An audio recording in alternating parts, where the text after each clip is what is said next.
ધાંગધ્રામાં સ્વસ્થ ગુજરાત અભિયાન અંતર્ગત હાડકાની નબળાઈ અને ડાયાબિટીસ ચેકઅપ કેમ્પનું આયોજન સફળ બન્યું છે।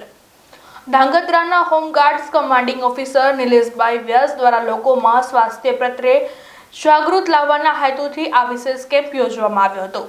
પ્રાઇવેટ લેબોરેટરીમાં જે તપાસનો ખર્ચ અંદાજે ₹1000 જેટલો થતો હોય છે, તે જ તપાસ આ કેમ્પના માધ્યમથી લોકોને ખૂબ જ નજીવા દરે ઘર આંગણે ઉપલબ્ધ કરાવાઈ હતી।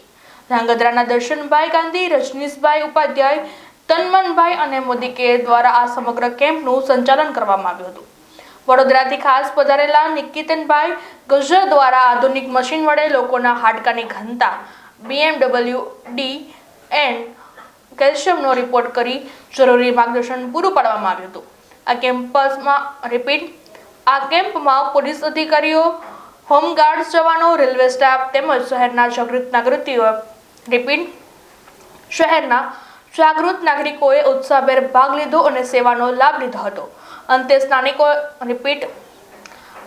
સ્થાનિકોએ મોદી કેર ટીમ અને દર્શનભાઈ ગાંધીના આ ઉમદા કાર્યને બિરદાવ્યું હતું।